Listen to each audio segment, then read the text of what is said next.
joined us on Zoom, but also welcome to all of those who have joined us on the YouTube live stream. Today we're back for the final in the colloquium series this winter through the digital media program, which we've been co-hosting with MUTEK, and Lola Baraldi is here from MUTEK, which is great. And we're looking forward to our final speaker in the series, France Jobin, who is zooming in from Montreal, where I understand they're getting quite a snowfall. Just before we begin, I'd like to read a land acknowledgement and then a brief introduction to France before we turn our screens over to her work. So, for the land acknowledgement. We are grateful and recognize the many Indigenous nations that have long-standing relationships with the territories upon which York University campuses are located. They are known as Tekaronto and have been caretaken by the Anishinaabe Nation, the Haudenosaunee Confederacy, and the Huron-Wendat. It is now home to many First Nation, Inuit, and Métis communities, and we acknowledge the current treaty holders, the Mississaugas of the Credit First Nation. And this territory is subject of the Dish with One Spoon Wampum Belt Covenant, an agreement to peaceably share and care for the Great Lakes region, for which we are grateful. In addition, the Department of Computational Arts and AMPD would also like to acknowledge the virtual networks on which our activities and gatherings are sited, which are a product of the Silicon Valley, and the Zoom headquarters, which are located on the Muwekma and Ohlone territories. So, thank you again. Today, we're looking forward to a talk by Montreal-based sound artist and installation artist, France Jobin. She's also a composer whose work is often described as sound sculpture. And rooted in a minimalist aesthetic, her practice explores complex sound environments at the intersection of analog and digital systems, often responding to architectural space. Influenced by quantum physics since 2008, her recent projects investigates concepts such as entanglement and spatial perception. And her audiovisual work Entanglement, created with the visual artist Markus Heckmann, has toured internationally at festivals including MUTEK, Index Biennale, and Sonica. So we're very fortunate to have France here today to finish up our series. And I just want to say welcome, France, and we'll turn our screens over to you. Thank you. Just a moment. I will share my screen. And here we go. I want to thank you for having me. Sorry there, I'm going to start this right away, but I want to thank you for having me. I have a lot to share with you today. And I want to start with this little interview with Yo-Yo Ma, because this is completely related to what I'm going to talk about. So here we go.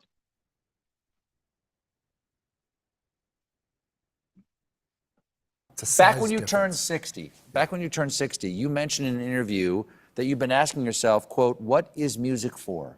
And I'm curious, 10 years later, have you come up with any new answers? What is music for, Yo-Yo Ma?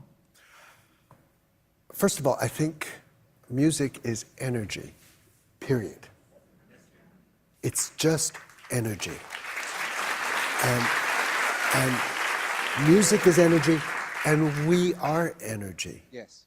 And you can never destroy energy. Einstein says that. Yeah. So it's part of us.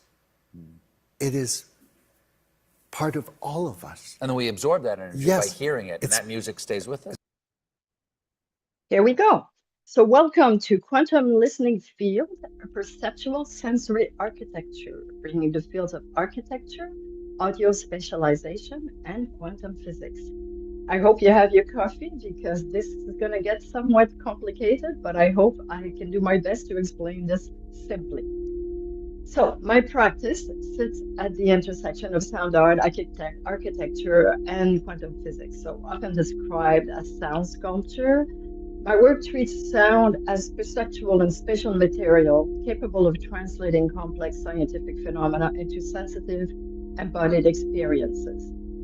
Through a minimal aesthetic, I develop sensory environments where analog and digital become instruments for exploring the limits of perception. I am self-taught. Being self-taught means very simply that I was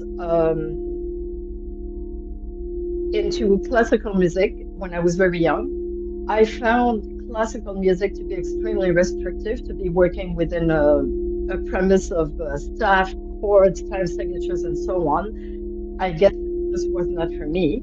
And through a strange set of circumstances, I started playing blues. Now, when you play blues in a band, first of all, you change venues every weekend. Second of all, as a keyboard player, you are, for the first song, you're playing piano. For the second song, you're playing like a Hammond B3 with a big Leslie in the back. For the third song, you're a horn section. So this was my first adventures into programming sounds, literally. But also, Franz? when you change, yes? Oh, sorry to interrupt. I just wonder if there is a soundtrack running in the background. I just wondered if that was something you meant for us to hear. It is, yeah. Okay, great. No problem. It's part of it. Yeah. Thank you. Sorry to interrupt. No worries. No, it's fine. So, going from venue to venue every weekend, you play in different bars, different venues, and this is really what made me aware of what a space is when you play music. So, hold on a second. I'm trying to find my slide. Here we go. So, architecture is central to this exploration for me. Each installation is conceived site-specific, responding to the physical and symbolic character of a space. In other words, it's very difficult for me to go and create an installation if I don't have conversations with people and understand where I am actually creating this installation, and also what is the day-to-day life of the people who live around the area. So, like a living experiment, sound spatialization, speakers placement, and movement of visitors also shape an ever-changing condition of perception. So my work does not exist as a fixed object, but as an open, dynamic system, unfolding differently with each listener and each step. So where an architect creates forms that occupy space, I craft sound sculptures that inhabit the flow of time, perception, attention, inviting an intimate sensory dialogue with the environment. So this presentation explores my three main interests at the intersection of sound spatialization, synesthesia, and quantum physics. So understanding audio spatialization. Sound spatialization is the art of shaping sound within a three-dimensional space. So creatively informed by synesthesia in its relation to architecture, it becomes a way of activating a space as an instrument. In my practice, this gives rise to a quantum listening field, a dynamic perceptual environment in which space and listener are literally entangled. So rather than seeking, and you notice that I strike out immersion because I have an issue with that word now. So the work proposes a reconfiguration of listening where the perception unfolds through movement, attention, and interaction within an ever-shifting field. This is a photograph of Entanglement presented at SAT in a dome in Montreal. Very difficult for me to actually play you a multi-channel piece that takes everything that I'm talking about into consideration. So I can show you a photo because you can see the size of this dome. And in this presentation, I had to specialize with 93 speakers and 5 sounds. So sound spatialization. Would you allow me just a moment? I'm going to go and turn off that sound that's supposed to be turned off. Sure. Let me go back to this and stop it. All right, so perfect. Sorry about that. That was rather a harsh ending and not the kind of fade out I usually like. So sound spatialization is the practice of composing sound within physical or virtual space, shaping how it unfolds across distance, direction, and movement. So while stereo establishes a horizontal axis between left and right, spatial audio expands perception into a fully three-dimensional field. So if you're using either ambisonics, binaural audio, Dolby Atmos, sound is no longer confined to a frontal plane, but circulates above, below, behind, and around the listener. I would encourage you, if you have the access to any kind of forest where you can walk in the woods, okay, that's the best specialization you can have. Because you will get different sounds from trees depending on what kind of trees they are. You will get different sounds of birds, and you get the full multi-channel. And the great thing for me is that it always changes. So I absolutely love this. So this is a way that you can think of sound specialization. Another way that I can explain it to you, because I put a lot of importance onto the space that I play. In other words, what I mean is that you cannot prepare a work in your studio and then expect to go play it somewhere and it's going to be the best sounding thing that you can do. You need to go into that space, analyze how it works, see what's going on, what is the making of the materials of the space. Is it brick? Is it wood? Because all of these things are going to affect how the sound circulates and how it sounds as well.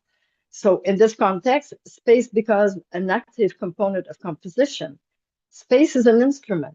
This is the way you have to see it. So in other words, if I was to take you inside the body of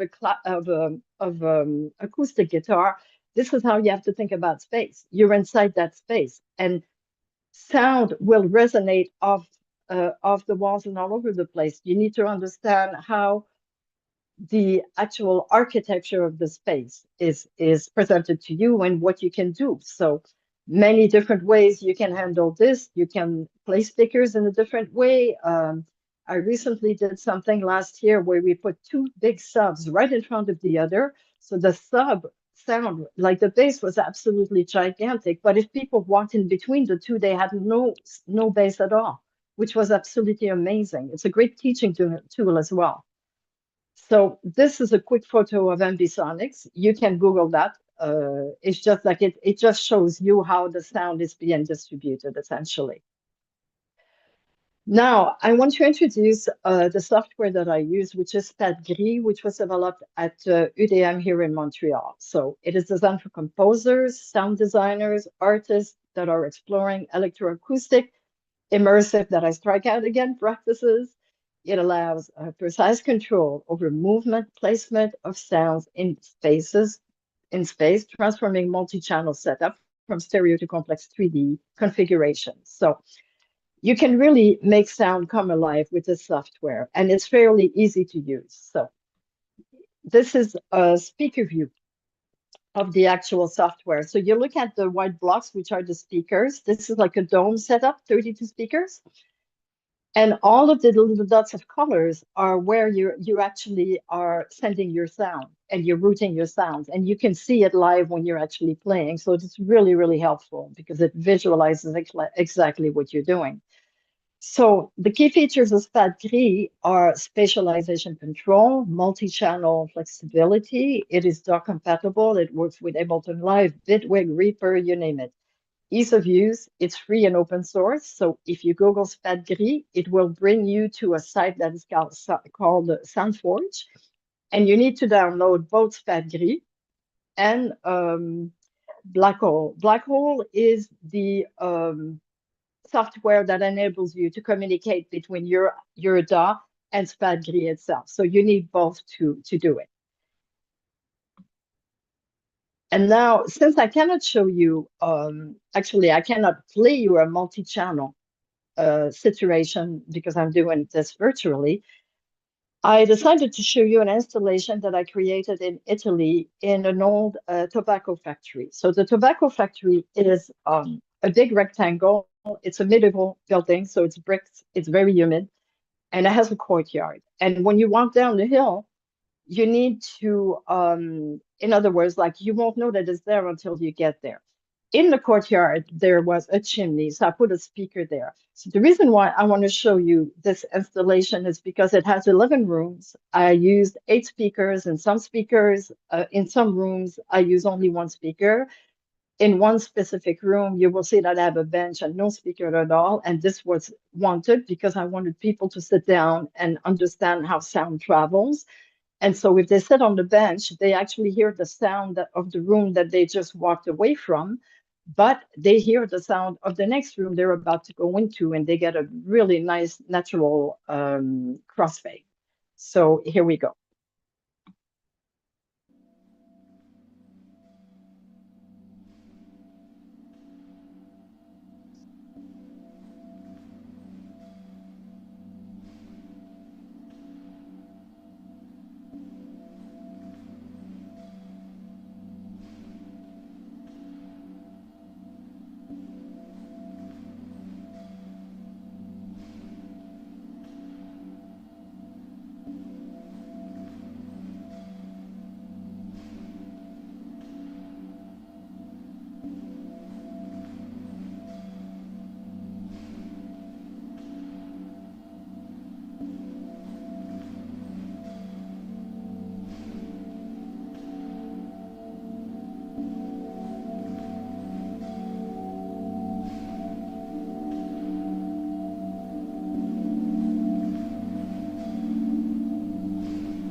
right.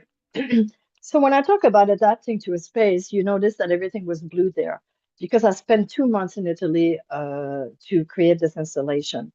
And one of the fantastic thing about this space is that outside you had a courtyard, and it was really, really gorgeous at night. So we decided to run the installation only in the evening and recreate the darkness of the sky inside the space itself. So we can talk a whole lot more about that later on. Now, second part of the talk, synesthesia. We have synesthesia, which is a neurological phenomenon in which stimulation of one sense automatically and involuntarily triggers a sensation in another sense, creating a unique sensory association. Some people hear sounds and they see colors, or the reverse. Some people associate numbers with personalities. So it represents an unusual linkage between perception. And it is often involuntary, consistent, and often hereditary. So the key aspect of architecture sound synesthesia. Sound triggers the perception of architectural structures, spaces, and spatial arrangements. So some frequencies can evoke high ceilings, open spaces, corridors, while others will suggest more confined areas. So synesthesia is particularly relevant in music, sound design, and architecture, where space and sound can be conceived together. As with any synesthesia, this perception varies from person to person, ranging from precise architectural forms to more abstract sensations. So now I'm going to start including quantum physics into what I've talked about so far. So quantum physics and audio spatialization. So just as particles can exist simultaneously in multiple states or positions, sounds can be designed to move and transform within a spatial audio field, giving the listener the impression of being surrounded by constantly evolving sonic elements. For a person such as myself experiencing architecture, sound synesthesia, and interested in quantum physics, sound spatialization becomes a way to experience abstract concepts in a sensory manner. So, for instance, how do I interpret superposition with sound? So quantum superposition is translated into sound layers that coexist simultaneously in multiple locations. So in a dome, sound moves and transforms and collapse while the listener remains stationary. Now, here's an interesting interpretation for me. If I had a situation where people are actually walking around, they would be the ones who are causing the collapse and not the sound itself. So how to join synesthetic perception of quantum phenomena through sound. So entangled sound sources react to each other. And what I mean by that is if you're playing in the dome that I was telling you about, so when one sound changes in one location, then another elsewhere is affected by it, illustrating quantum interconnection. So sound also oscillates between localized behavior and way-of-life functions, evoking architectural structures that are at times solid, at times fluid, and at times ephemeral. So ephemeral, I mean in the sense that if you're playing outside, then the sound has nothing to bounce up. So there's nothing to stop it. So the sound just goes, and it's also just as wonderful. So the artistic and scientific implications. So applying quantum principles to sound spatialization, I'm able to explore new forms of creation and perception. So for people with synesthesia, these experiences take on a particular depth, making it possible to intuitively translate complex scientific concepts into artistic works. So at the intersection of sound, architecture, and quantum physics, new modes of expression emerge for me, where installation performances and virtual environments probe the fundamental nature of reality. The next thing I'm going to show you is Entanglement Dome with Markus Heckmann. So the big project so far that we've created with this is Entanglement. And Entanglement has many iterations. It has an audiovisual iteration. It has a dome live performance, dome film, XR iteration that is now part of MUTEK's immersive collection. And I think the next video, I'm showing you the dome. Again, you don't get spatialization, but you get you certainly get the idea of a space.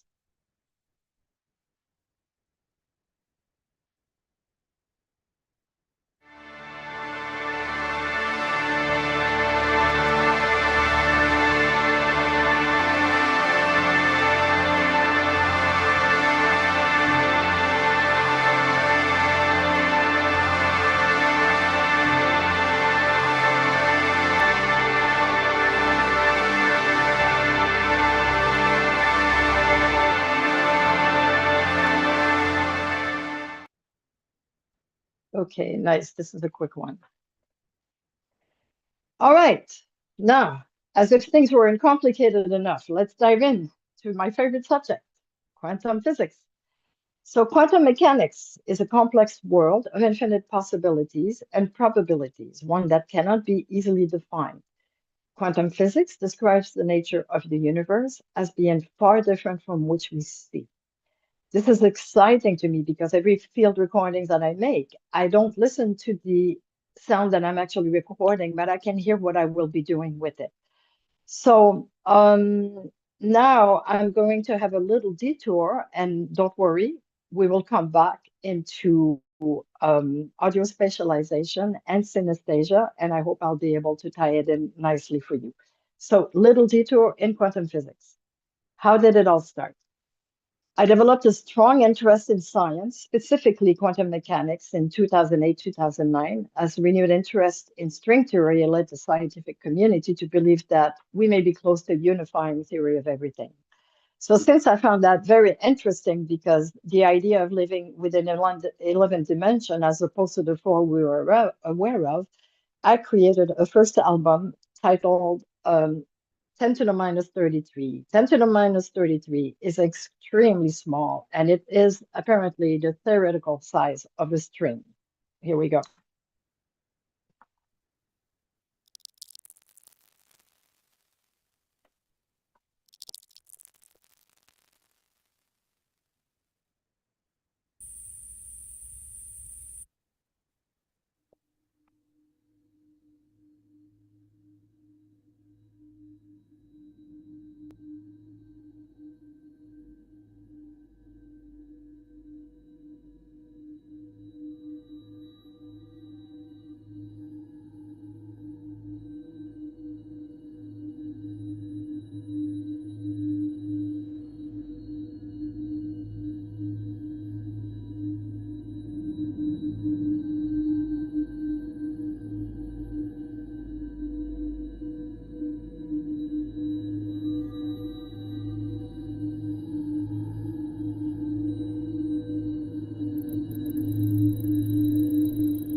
Next. So as I mentioned, quantum physics is counterintuitive. It requires faith. It requires that you destroy your structure of thought as you know it and rebuild it in an entirely new way. And you're going to be in a total fog, and you have to accept that. You have to remain zen through that fog, because quantum physics essentially has taught me that certainty is an illusion, and we are fools to believe we can control anything. So once you're in a fog long enough, you realize that, okay, I don't need any control on anything. And at that moment, the magic happens. So, and between 2017 and 2019, I maintained an association with an unusual bedfellow, death. The loss of Mika Vanyo, as well as 3 members of my own family, had a profound effect on me. It spurred a lengthy reflection on life, death, and everything in between. And in parallel, while studying the philosophy of science, I came across shadow photons. So shadow photons, or tangible photons, are the ones that we can see or detect with instruments, whereas the shadow photons are intangible, or rather invisible, detectable only indirectly through the interference effects on the tangible photons. So there's no intrinsic difference between tangible and shadow photons. Each photon is tangible in one universe and intangible in all other universes. Now, With this explanation, I have to tell you that the book that I was reading was David Deutsch, and he's a huge fan of multiverse. This is why he describes this phenomenon of shadow photons. I'm not a big fan of multiverse, but at the time, it kind of fit what I was going through. So I've drawn a parallel between shadow photons and death. So the interference phenomenon, parallel universes, and how shadow photons affect tangible photons they accompany, offer, in my opinion, similarities to the unknown universe, which is death, and how we, remaining tangible human beings, are affected. So this quest led me to be more willing to accept chaos in my life and to conclude that death is perfection and everything else is relative. So here's a little excerpt from that album.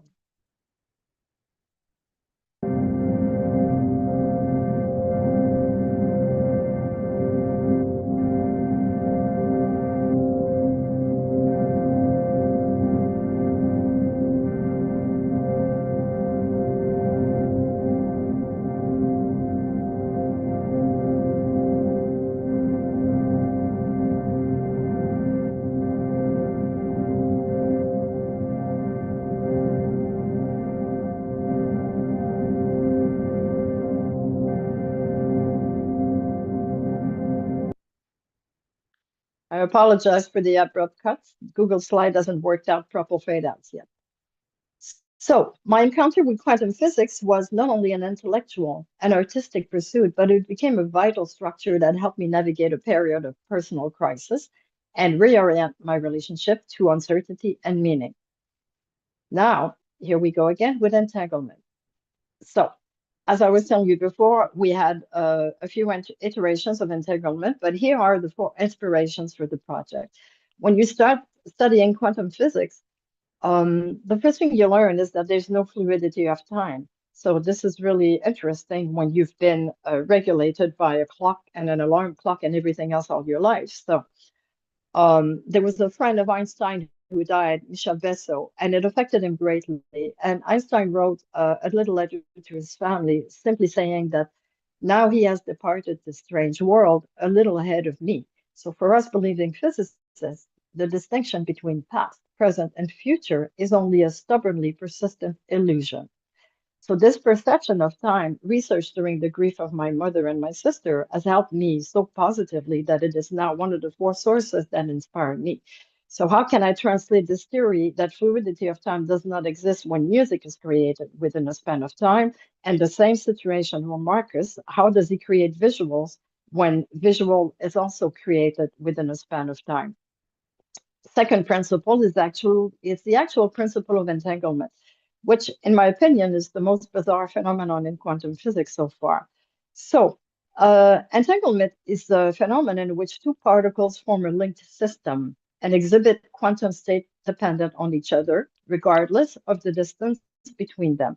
What this means is that you have one pair of group of particle on one end, and then you have another pair of group of particle on the other hand, and you'd be tempted to look at them as 2 objects like O1 and O2. But the fact is that they are interdependent, so you have to look at them as a one system, which would be O1 plus O2. Entanglement is used now in quantum computing, and your emails that are encrypted use also the same theory to encrypt your email.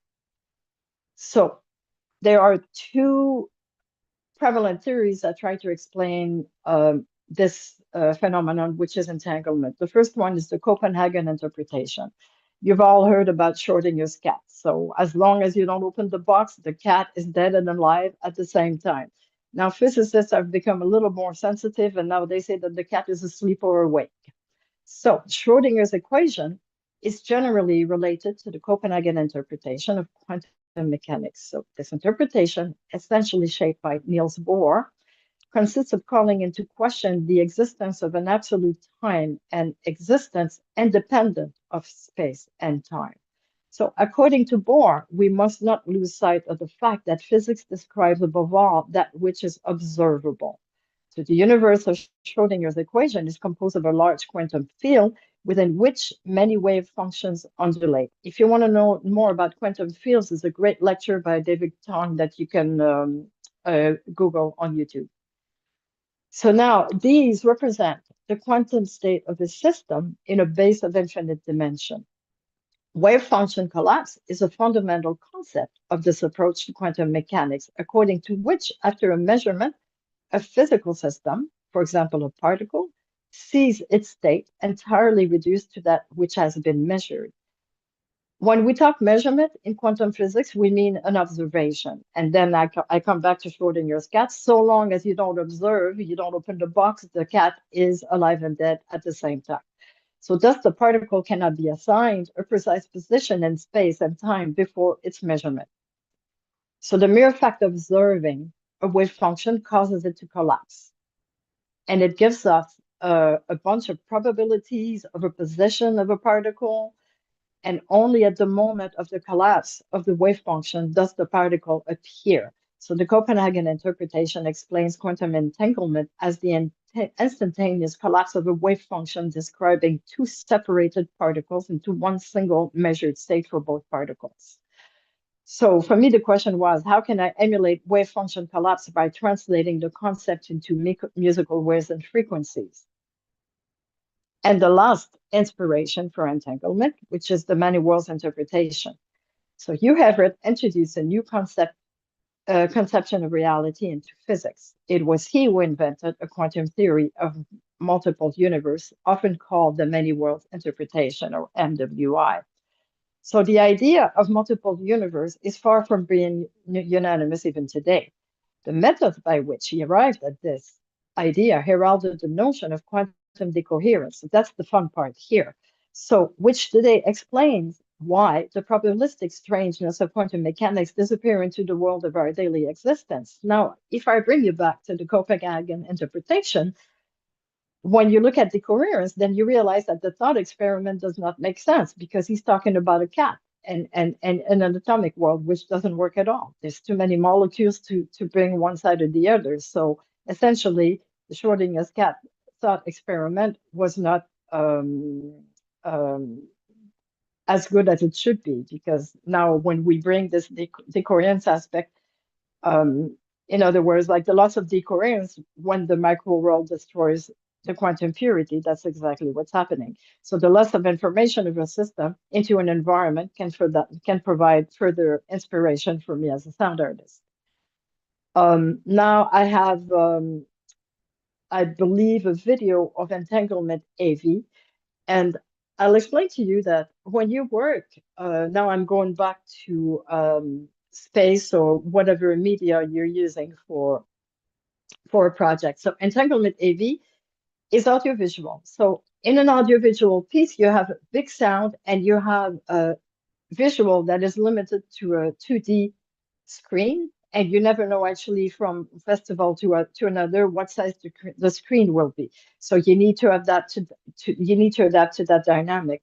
When you work into when you move into XR or VR, then you have the opposite happening. You're surrounded with visuals, and you have the sound directly into your ears.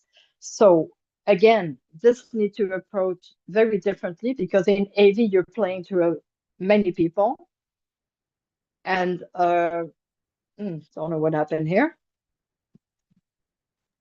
I With actually thought it AV, happened on my screen, so I was trying to turn it off. Sorry. oh, okay, no worries. Yes. No worries. So when you're working with VR, you are completely surrounded by sound, and you have the sound surrounded by visual and the sound close to your ears. And here's the problem, is that you need to think also that VR is an experience only with another person. Your audience is one person at a time. You need to think about that. You need to think about how long it's going to be, because the Oculus Quest is not yet very comfortable. So it hurts your neck. So you can't ask people to have an Oculus Quest on their face for 45 minutes. So these are all the things that you need to think about.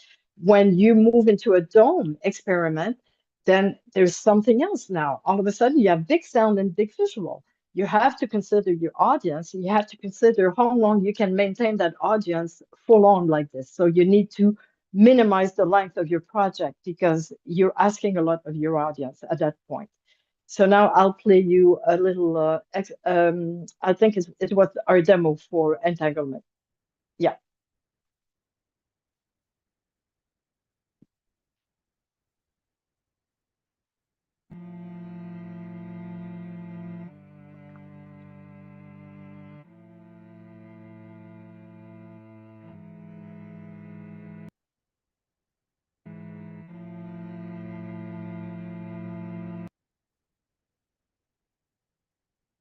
Sorry, it's a bit jumpy.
All right, next, oops, hold on a second.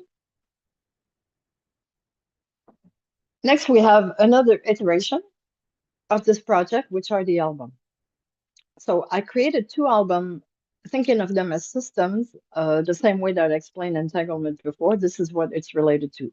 So 2 albums that are, you can think of them as O1 and O2, but they depend on each other, no matter how far they're apart. So state and physical correlations are represented by the fact that the first album produces dependent on the second, so that the 2 albums must be listened to simultaneously.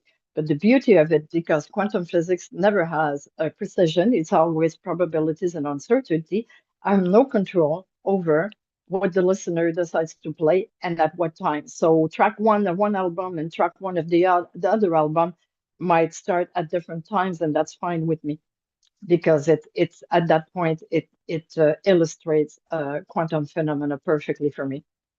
So essentially, the 2 albums are considered as one single system, referencing the principle of non-locality.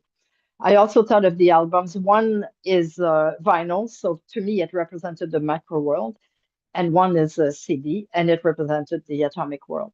So now the next slide will be playing you album number 1 and then album number 2 separately.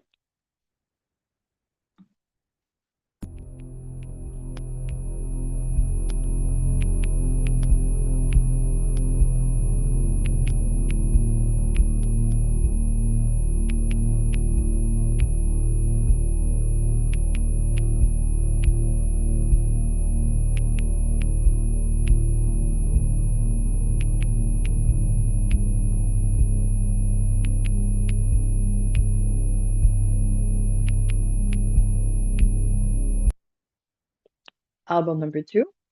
And I just want to point out again that all the artwork, whether it's album or visuals, you're looking at the wonderful work of Markus Heckmann.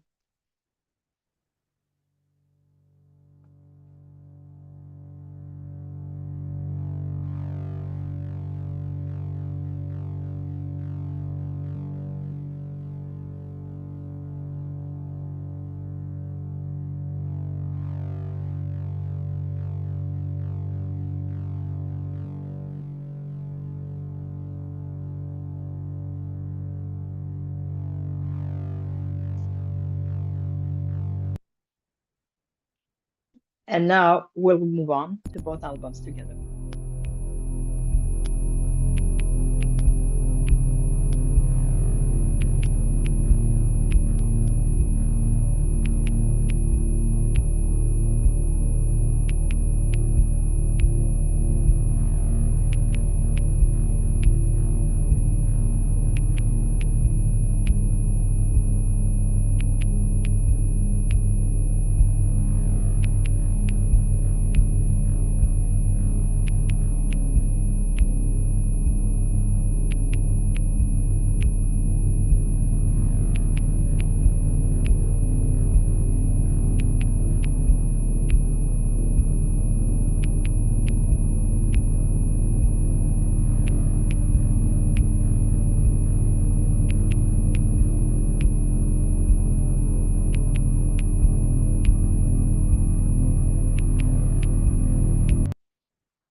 Next is another project that I worked on, the fluctuation of emptiness.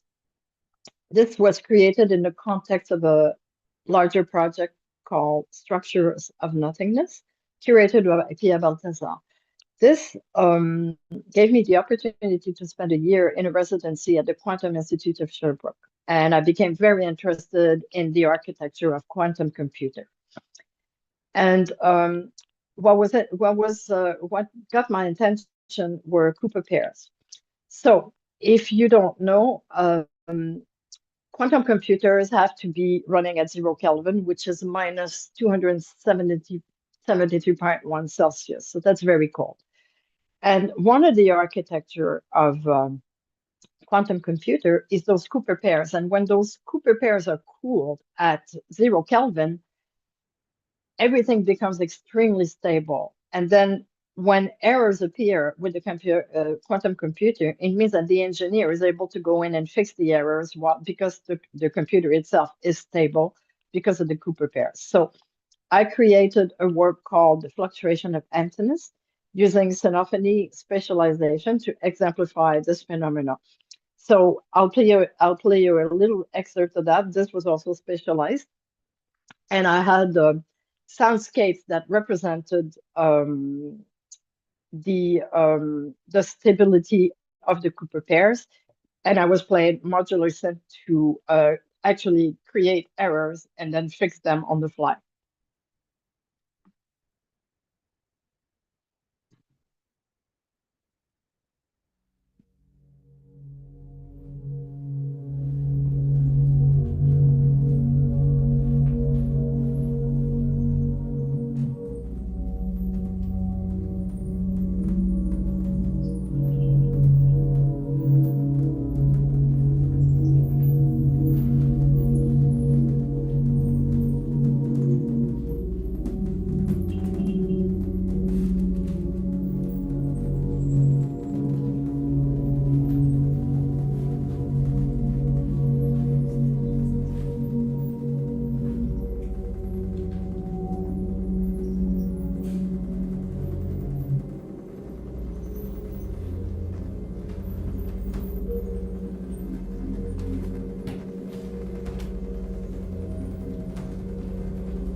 Next project, Lueur Quantique. This is Markus and I's latest project, and it's based on antimatter.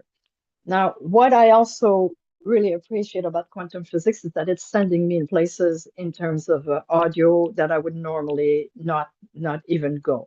But anyone who knows me well knows that I like to jump into stuff I don't know, so it's never a problem for me to take on something I don't know. So antimatter is basically collisions, destruction, and you start over. So this is a little snippet of a video that a wonderful person at MUTEK made for us.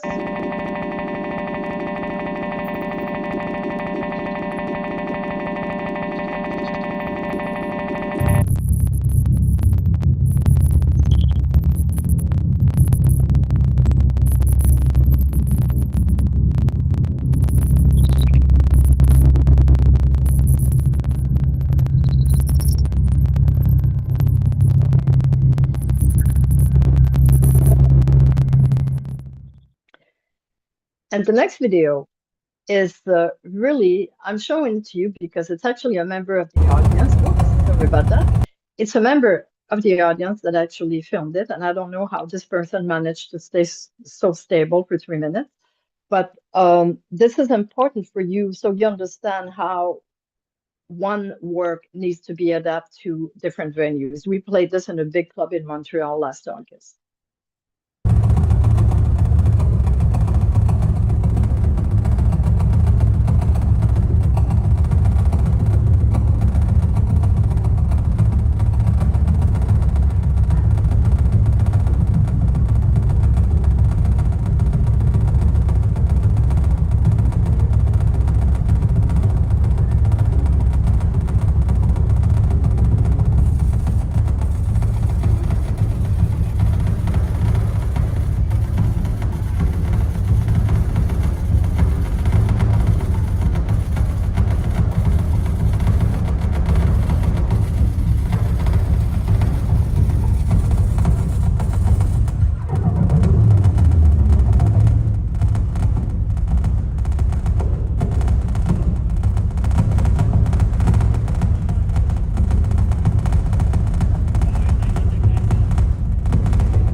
So the reason why I want to show you this is because here we have audio, we have visuals, we have lighting, we have laser, and this would not work in another space. We would have to adapt. For instance, if the space was smaller, we could not do lighting because it would interfere with Markus's visuals, but we could do laser.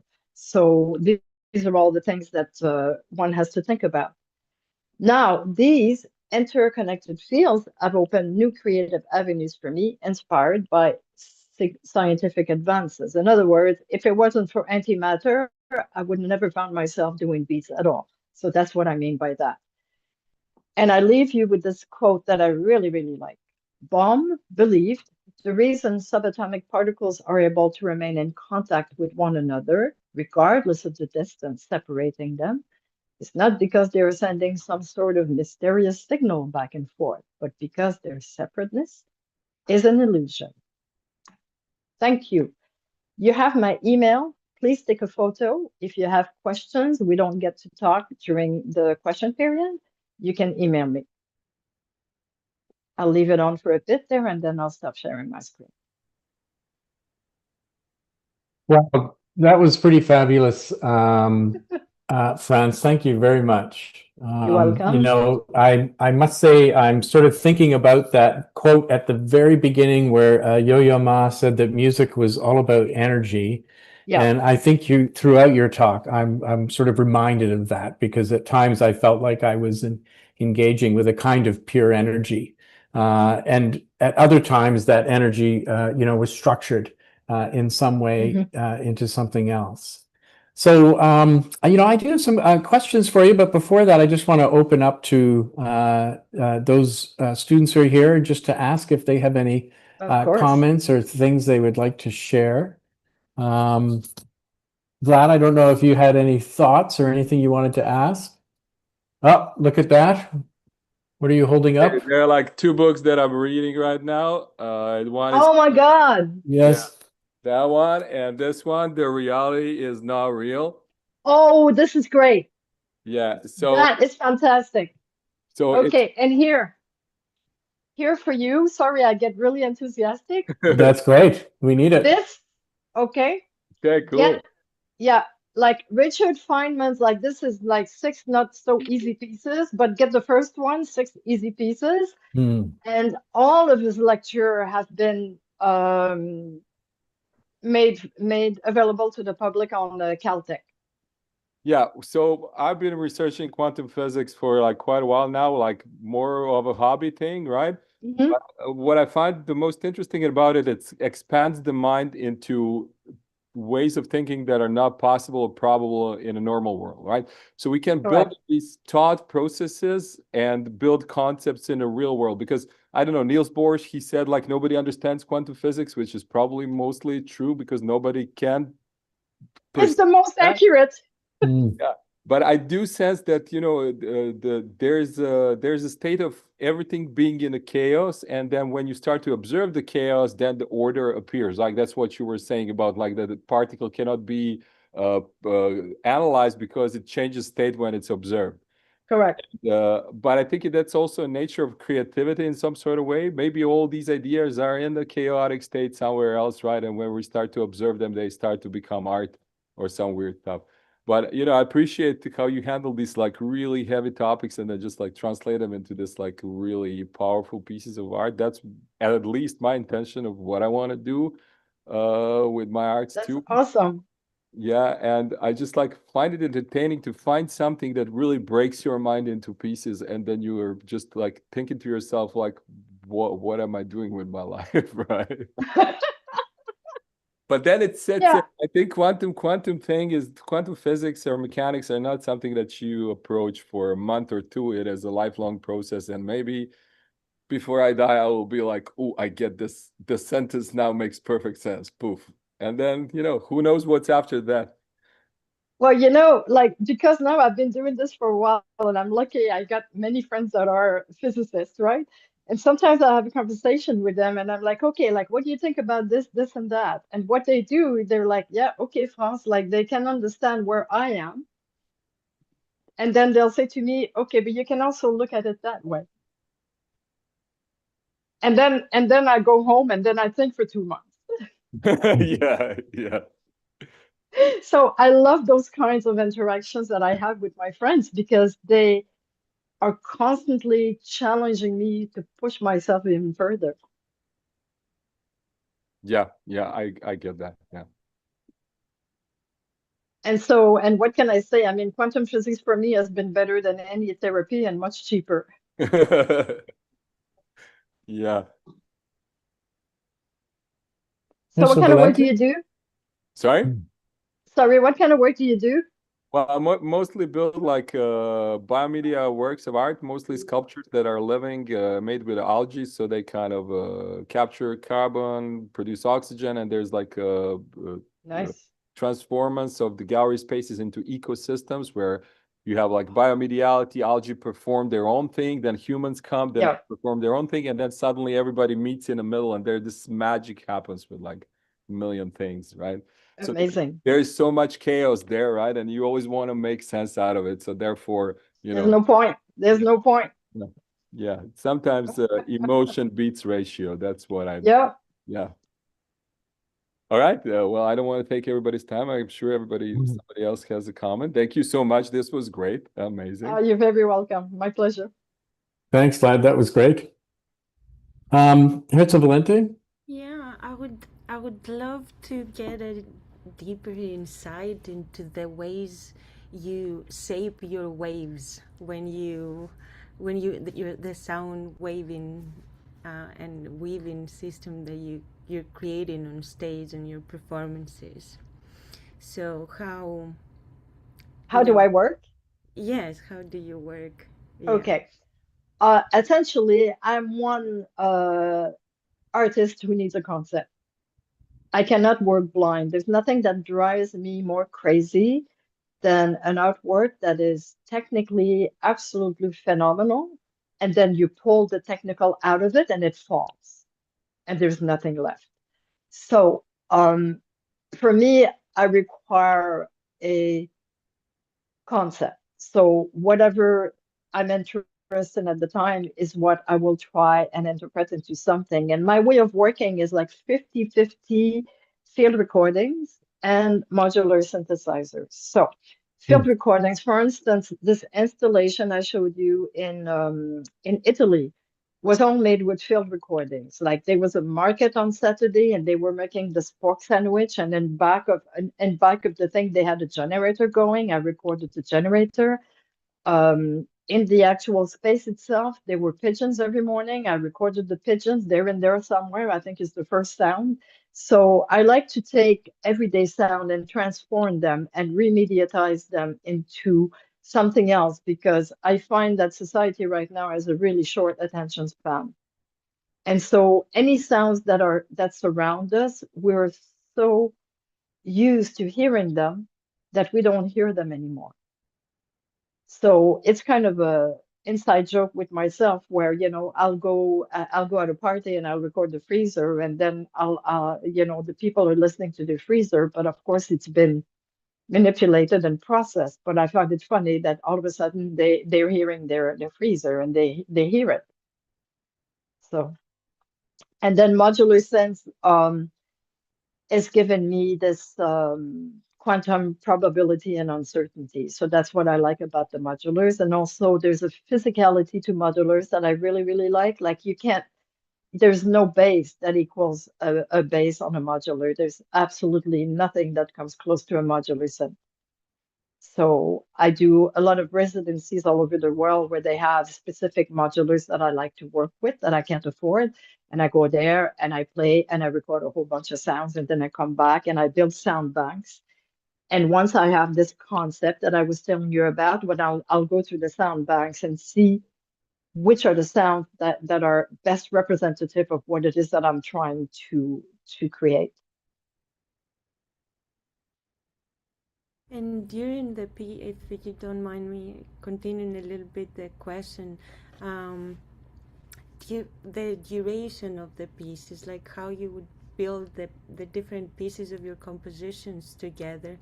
Are they both, during your performances, are improvisatory parts, or are they pre-thought, like pre-composed of like the kind for a particular order of how you're gonna play certain sounds? It's really specific to each project. So there's no set rule in the sense that the last project you saw is both fixed media and live improvisation. Only because we were dealing with antimatter. This is the thing that I work with Markus. We don't like to be connected. Most people like to connect their laptops together when they work, like audiovisual. We don't like that at all.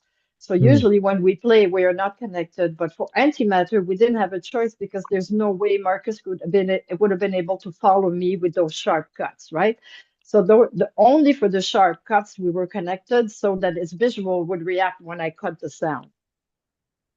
And the rest of it, like especially the last video at the end, it's completely improvised, both on his end and my end. And in terms of length and duration, for instance, if you're recording for vinyl, this is important, people who do audio. If you're recording to vinyl and you want to put a lot of bass in there, you want to reduce the duration because bass takes a lot of those grooves. And so if you leave it at a 20-minute, then you're going to lose quality on your bass when you do that. So if you want to use a lot of bass in vinyl, you want to reduce the track by about 2 or 3 minutes. So you have actually a good bass sounding quality with the vinyl. So those are like, let's put it this way, vinyls is a fixed duration that I have to play with. As I was explaining to you before, the original AV, I think, is about 40 minutes for us. And the original AV is 40 minutes, and it's fine because most of the time that people see the AV, they're sitting down. In the XR situation, as I explained, you're dealing with one person at a time. Lord knows that we certainly develop neck aches working with the Oculus Quest. So you don't want your audience to develop neck problems. So we reduced the piece to 15 minutes. And in the dome, because we are soliciting both sound and visual, in other words, eyes and ears of the public, we reduced it to 30 minutes because we found, okay, 30 minutes is long enough and not too long. You know, it's a perfect duration for a dome piece. Thank you. You're welcome. That's great. I was wondering, Franz, about this idea of, I was struck by when you were talking about the two albums and they were meant to be played simultaneously. And of course, in doing that, you turn over a certain amount of control to the listener because you don't have control over when and how they play them back simultaneously.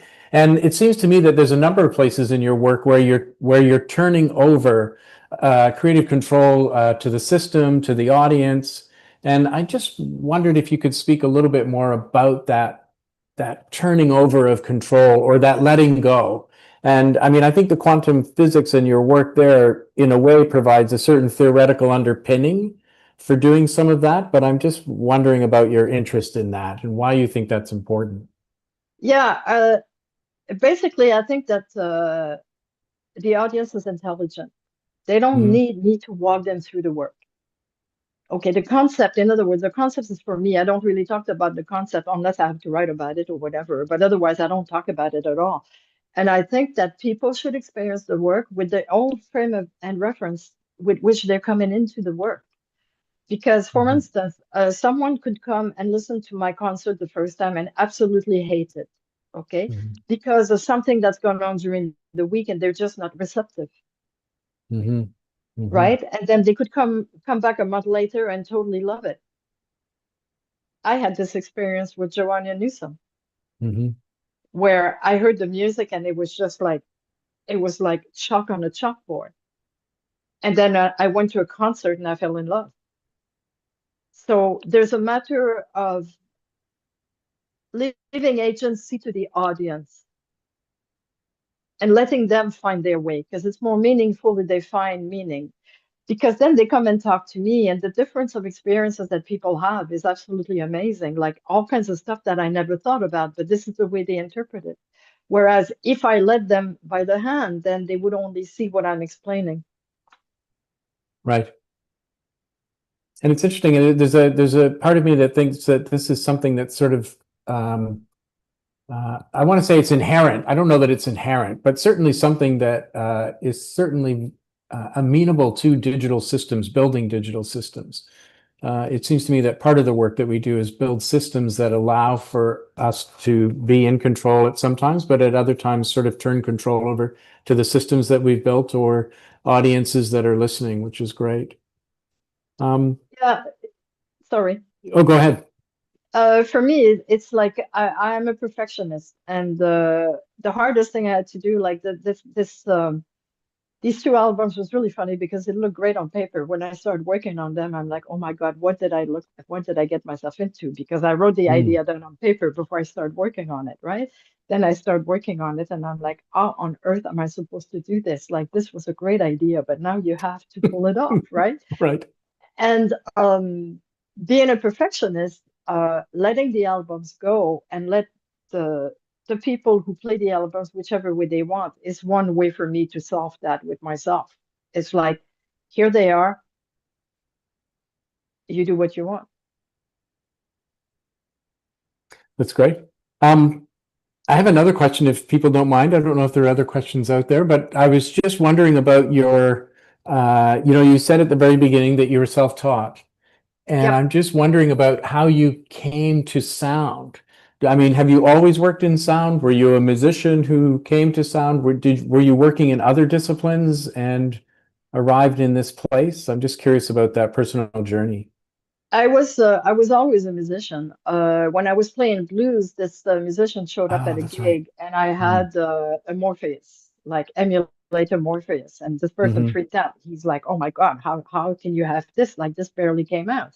That's what the emulator just announced it, and I ordered it right away. So I was one of the first one to get it. Mm. So this musician invited me to jam in the studio, which is completely normal for the musicians. You get together and you play.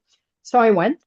And this was very interesting. This person started playing music I'd never heard before. Now I know it was more like Tangerine Dreamish kind of stuff.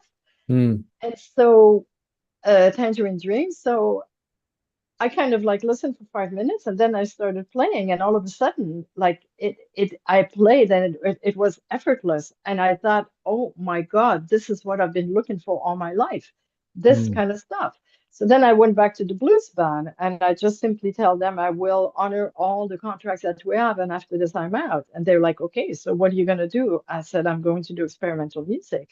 They Mm. thought, my God, she just lost it.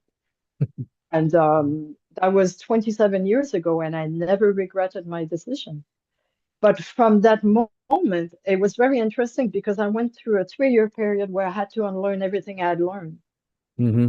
Mm-hmm. So, unlearn scales, unlearn, like time signatures, like all of this, theory of music that is like pounded into you when you're young, right? And there's one album that I really, really enjoy. It's Miles Davis Kind of Blue. Mm. And I listened to this album a lot. And at one point, I listened to this album and I realized that I was looking at music all wrong. And I thought, because the important thing here is not when he plays, it's when he chooses not to play. So, in other words, the music is not the notes, but it's a space in between. And that changed my approach completely. And from that moment on, it became very much clearer in terms of what I wanted to do with sound. Kind of Blue was my introduction to jazz, actually. It was the first jazz album that I purchased on the recommendation from a faculty member, from somebody I was studying with way back when I Yeah, was an it's undergrad. a fabulous album. Absolutely. Yeah. Are there other questions, other things people wanted to ask? Yeah, just a brief comment. You were talking about jazz, and I want to talk about Colburn and his Wheel of Fifths, which reinvented the whole music and how the music is composed. And I found it really fascinating connection between that and quantum physics and also the color wheel too, right? So there's kind of something there. And when Yep. you listen to his music, it's just really insane how he shifts in between Yeah. all the possible chords, progressions, and stuff like that. So it's quite something. Yeah. Just a brief comment about that. No, it's great because those are all systems, right? So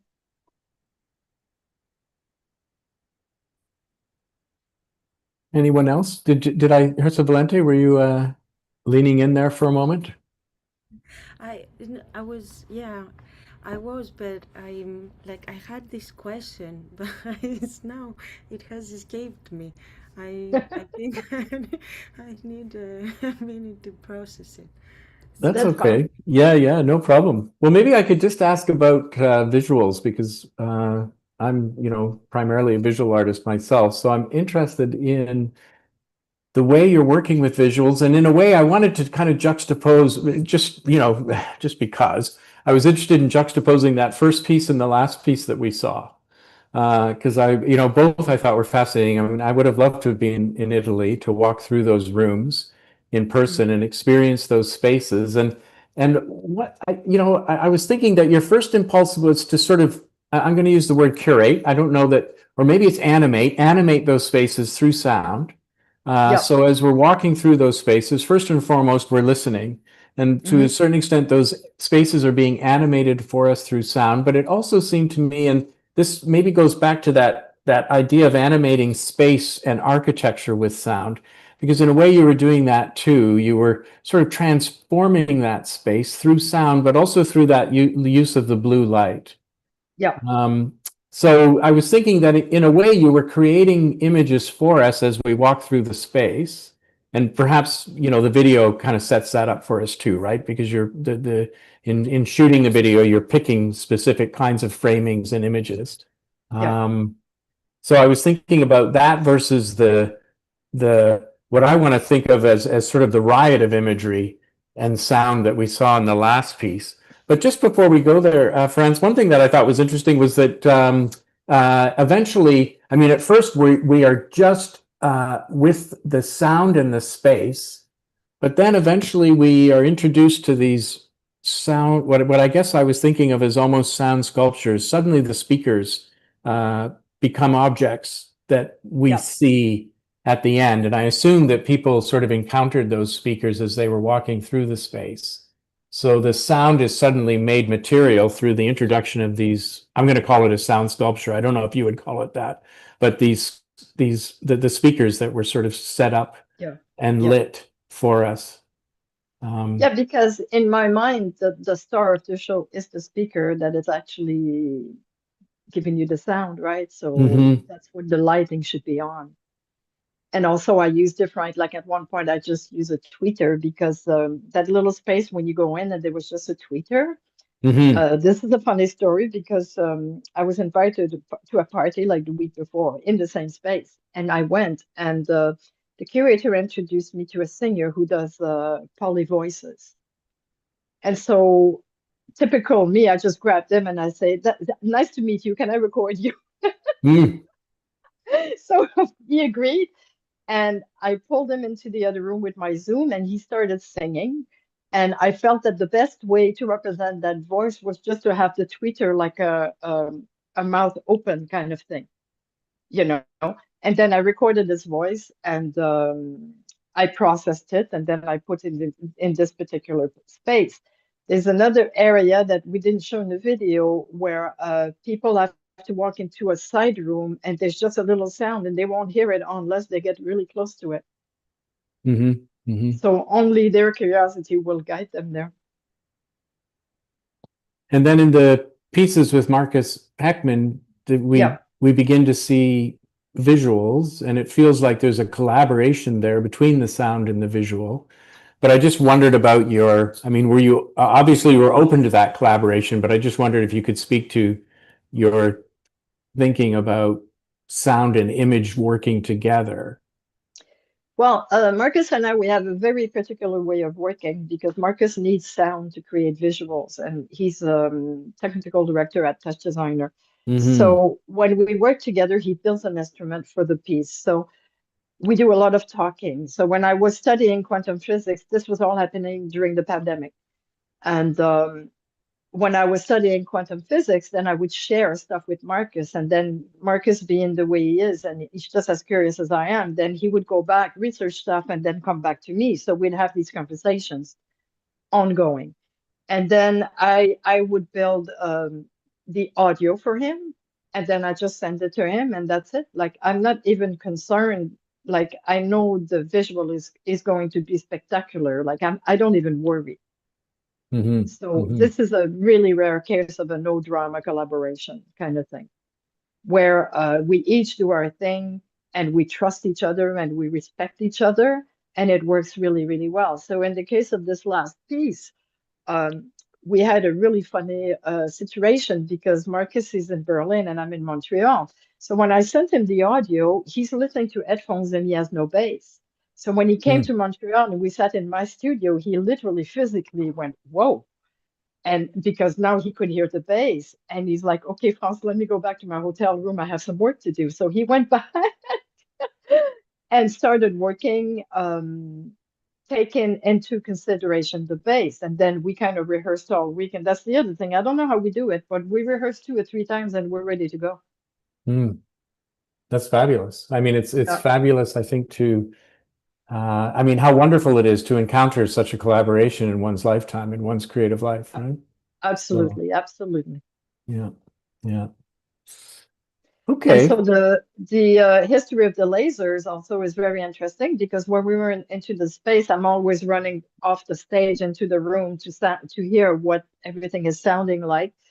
And while I was in the middle of the dance floor, this guy approached me. He says, hey, I do laser. Do you want laser in your thing? And I'm like, I have no idea. I said, you know, talk to Markus. He's the visual guy. Ask him if he wants laser. And Markus said yes. And we had a cue sheet for the lighting. So we gave the cue sheet to the laser. So laser and lighting that night were also kind of like, that was a one-off kind of thing. Like they just came in with us and did the job. It was amazing. Yeah, no, it looked fantastic. Again, it was another performance I wish I'd been at in person, for sure. So, well, we're at 6 o'clock. I don't know if there's any other questions.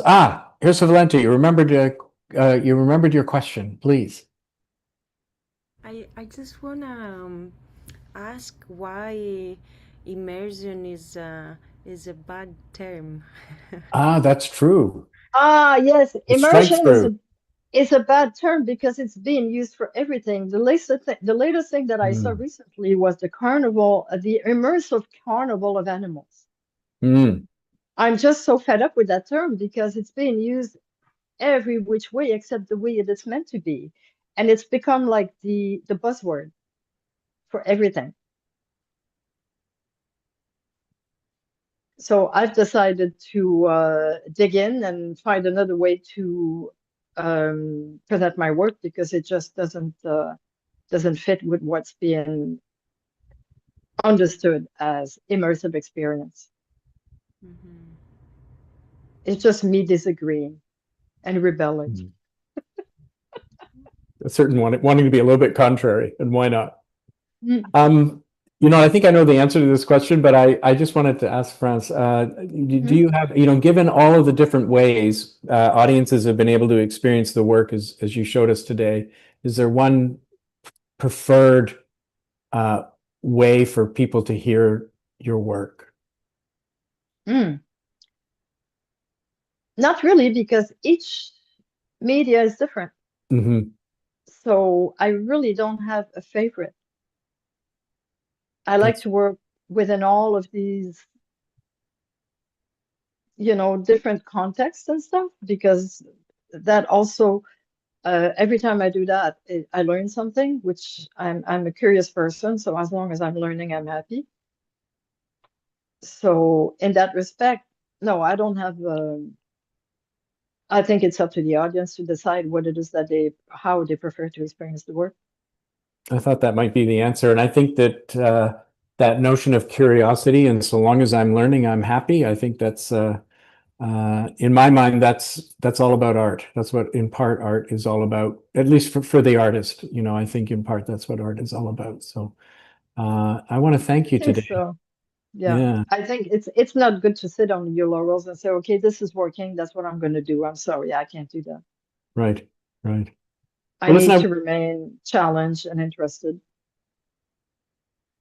Well, I want to thank you today for your presentation, and I want to thank those of us who were here on Zoom and those of us who joined us on the live stream on YouTube. I also want to just say thank you to Lola Lola, I don't know if you want to jump in for a moment, but I just want to say thank you to MUTEK and to Lola for the collaboration and for introducing us to a wonderful suite of artists who have presented over these past few weeks. So I really appreciate the time and energy you and your organization put into working with us. So thank you. Well, right back at you. It's nice to see some programs that are actually very good playgrounds for these artists that we work with to come speak at and, you know, meet like-minded students. So also for us, you know, it's been really cool to deep dive a little bit more into some of all of these different projects. So we hope to see you all in Montreal this summer. Exactly, and I encourage everybody to head out to Montreal and to if you haven't had a chance to visit MUTEK, definitely put it on your schedule and your agenda because there's great work there happening all through the summer. Hersa Valente, thank you as well for all your work helping to organize and keep everything on track and keep all of the communication going. So that was wonderful. So thank you. Thank you. Thank you so much for having me. All right. Well, thank you very much, France. I leave you to the snow and hopefully it'll be all gone tomorrow. Yep. So, Have a great evening. yeah. Bye-bye, everyone. Au Bye-bye. revoir.